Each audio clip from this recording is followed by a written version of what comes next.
안녕하세요. 반갑습니다. 왓쌤입니다. 오늘은 요 휴대폰에 대해서 한번 이야기해 볼까 해요. 학부모님들께서 중학교에 가면은 휴대폰이 얼마나 사용되는지, 정말 필요한 것인지, 내 아이가 공부에 방해되는 그런 일이 벌어지지 않도록 하기 위해서 많이들 걱정하시고 질문을 하시는 것 같아요. 그래서 오늘은 예비 중학생 스마트폰을 언제 사줘야 될까요? 이런 내용을 한번 말씀드려 볼게요. 예비 중학생 맘입니다. 중학교에 들어가면 스마트폰을 이용한 수업도 많고 또 친구들이나 선생님들과 카톡으로 연락을 한다고 하더라고요. 될 수 있으면 스마트폰은 최대한 늦게 사용하게 하고 싶은데 꼭 사줘야 되는지, 정말 사줘야 한다면 언제부터 사용해야 되는지 이렇게 질문을 하셨어요. 정말 이런 질문들이 어려운 것 같아요. 하지만 한번 제가 학교에서 있었던 일들과 함께 같이 생각을 해보는 그런 방향으로 말씀드려 볼게요. 먼저 중학교 상황에 대해서 한번 말씀드릴게요. 쉬는 시간이나 점심시간에 휴대폰을 많이 사용할까 봐 걱정이에요. 이렇게 고민하시는데요.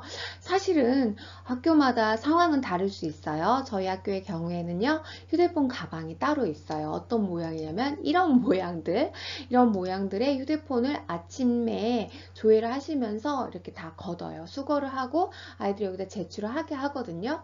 그리고 나면은 보관했다가 집에 갈 때 주시는 거예요. 수업 시간에 필요할 때는 여기서 이제 꺼내서 쓸 수 있도록 선생님이 관리를 해주시는 건데, 대부분의 학교에서는 이 휴대폰 사용 관련해서 학생회, 학생자치회 아이들에게 의견을 물어요. 그럼 거기에서 전교 학생회의를 한다거나 이제 이런 부분들로 인해서 결정을 하는 거죠. 그들이 우리는 휴대폰 가방으로 선생님들이 걷어줬으면 좋겠어요. 아니면 우리는 주머니에 넣어놓고 사용하지 않을게요. 만약에 사용하면 선생님께 일주일 동안 뭐 휴대폰을 선생님이 가지고 계셔 주세요. 이제 이렇게 벌칙식으로 만들어 놓기도 하거든요. 그래서 학교마다, 학급마다 다르게 운영될 수도 있지만 학교에서 적어도 휴대폰을 사용을 자제하게 하려고 많이 노력은 하고 있어요. 이 고민도 아시죠? 학급 공지가 카카오톡으로 온다던데, 그러면은 휴대폰이 없다면, 스마트폰이 없다면 내 아이는 그러면 어떤 소식을 전혀 들을 수 없나요? 이제 이렇게 많이 생각들을 하세요. 그런데 담임선생님들이 휴대폰으로 학급방을 만드는 이유 중에 하나가 이 카카오톡이라는 게 아이들이 확인을 했는지, 몇 명이 확인했는지 이런 것들이 보이잖아요. 그래서 즉각적인 피드백이 조금 더 빠르다라는 말씀들을 많이 하시더라고요. 그래서 휴대폰으로 학급 공지용 단톡방을 만들기도 해요.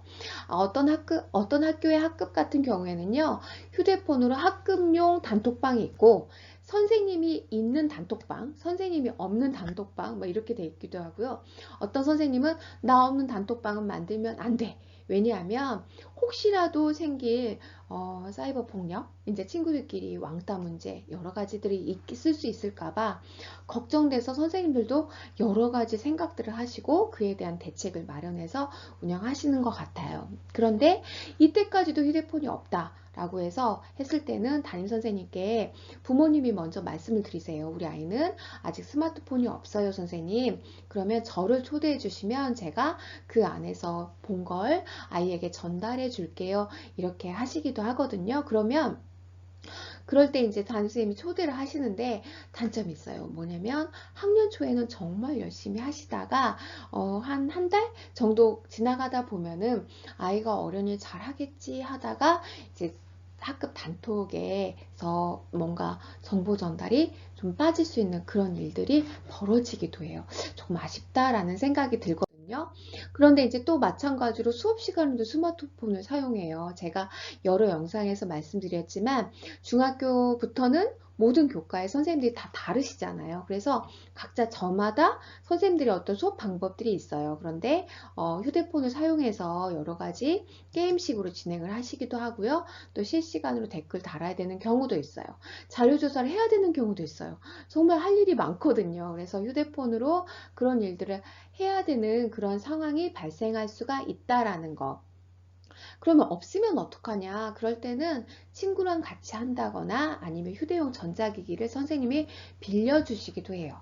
하지만 이제 이런 부분들이 좀 부족해서 요즘에는 학교에서 아이들이 데이터를 사용할 수 있도록 다 수업 시간에 활용될 수 있도록 다 준비를 해주고 있다라고 생각하시면 될 것 같아요.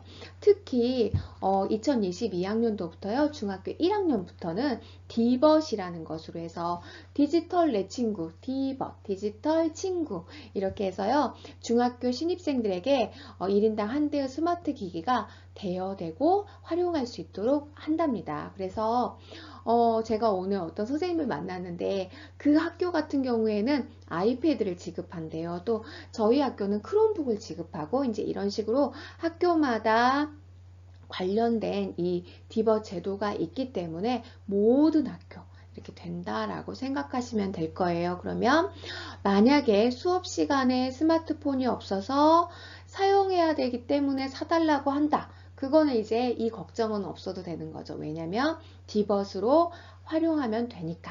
이제 거기까지 이제 우리가 걱정거리 하나씩 덜어 나갈 수는 있는 것 같아요. 이 디벗으로 수업 시간은 크게 손해보지 않을 것 같다라고 생각하시면 될 거예요.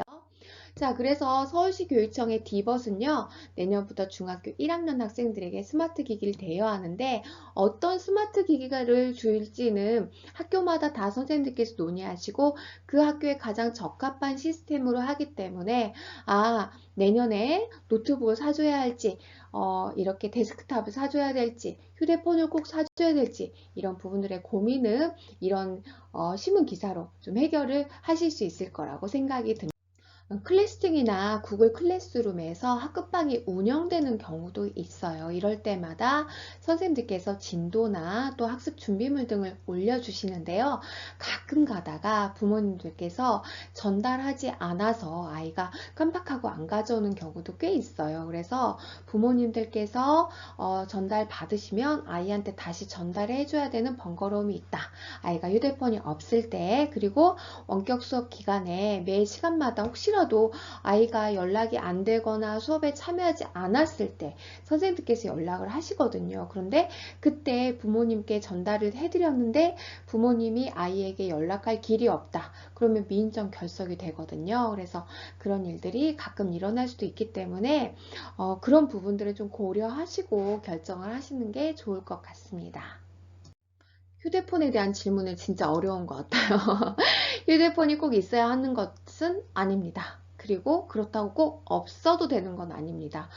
정말 회색 분자 같이 제가 이쪽에도 말하고 저쪽도 말하고 그랬지만 사실은 걱정해야 되는 게 학교에서 휴대폰 사용보다는 제가 보기에는 가정에서의 휴대폰 사용, 그러니까 등교 전과 후 시간에 휴대폰을 사용하는 시간이 훨씬 많다라는 것에 주목하셔서 그 부분 지도가 더 급하지 않을까 하는 생각이 들어요. 왜냐하면 14살짜리 중학생한테도 사생활이라는 게 있거든요. 그래서 집에 와서 부모님께 휴대폰 사용 가지고 이야기를 듣는 학생들이 꽤 있을 거예요. 그래서 하지만 또 그렇다고 아이에게 주지 않고 그랬을 때는 아이들도 또 친구들과 대화해야 되고 조별 과제도 해야 되는 그런 일들이 있기 때문에 좀 그런 부분들은 꼼꼼하게 살펴보시는 게 좋을 것 같아요. 그렇다면 가정에서, 그러니까 학교 이외의 시간에서 사용하는 이 휴대폰을 어떻게 제어하고 아이가 이런 스마트폰 중독이 되지 않게 할 수 있을까? 이제 여러 가지 학업에 방해되지 않을까? 이제 이런 생각들을 하실 텐데, 전 첫 번째로 스크린 타임을 활용하시라고 말씀드리고 싶어요. 그래서 휴대폰 사용을 제한하는 스크린 타임을 이용한다면, 그래도 그나마 아이가 많이 사용하는 걸 줄일 수 있다라고 말씀드리고 싶어요. 그래서 각각의 영역들을 제한을 할 수 있게 조정을 해주시면 좋지 않을까 하는 생각이 들었습니다.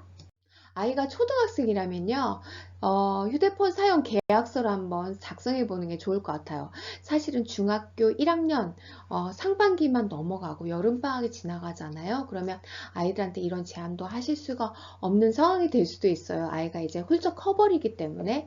그러니까 차라리 초등학교 때 휴대폰을 처음 사주기 시작할 때 때 이 휴대폰 사용 계약서를 작성하거나 조건을 만들어 보는 게 좋을 것 같아요. 아니면 중학교 1학년, 2학년, 3학년도 마찬가지예요. 휴대폰을 더 좋은 것으로 업그레이드 해 주시면서 이렇게 사용 계약서 작성하셔도 좋을 것 같아요. 그러니까 이런 부분들은 사실은 학부모님들께서 아이와 어떻게 대화하느냐에 따라서 달라지거든요. 그래서 사용 시간이나 사용 규칙 이런 것들, 사용 범위 이런 것들을 같이 약속하시는 게 좋을 것 같고요. 또 카카오톡이나 인스타그램 등의 친구의 험담을 하는 경우에는 학교폭력 가해 학생으로 지목될 수도 있기 때문에 정말 주의해야 된다라고 꼭 약속하시고 이렇게 계약서를 작성하시고 해주시면 좋을 것 같아요. 어떤 선생님의 경우, 제가 아는 어떤 선생님의 경우에는요, 아이가 집안일을 도와주면 휴대폰 사용 시간을 주시더라고요. 그러니까 이제 여러 가지 방법들을 우리가 사용하지만 그래도 어려우니까 제 영상을 보셨겠잖아요. 첫 번째, 우리가 휴대폰을 처음에 사줄 때는 사용 계약서, 그리고 아까 스크린 타임 이런 것들을 활용할 수 있다라고 말씀드리고 싶습니다.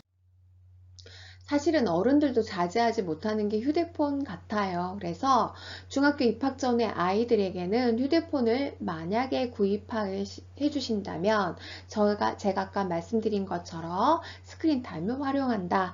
그리고 휴대폰을 사기 전에 아이와 함께 어떻게 사용할 것인지 사용 계약서를 작성한다. 사실은 중학교 1학년 후반부에 와서 계약서를 작성하면 아이들이 잘 안 하려고 해요. 그러니까 만약에 휴대폰을 사주시게 된다라고 할 때에는 반드시 휴대폰 사용 계약서 그리고 스크린 타임을 활용하는 것을 동의하는 학생들에게 사주시면 어떨까 하는 생각이 들었습니다. 이상으로 왓쌤이었습니다.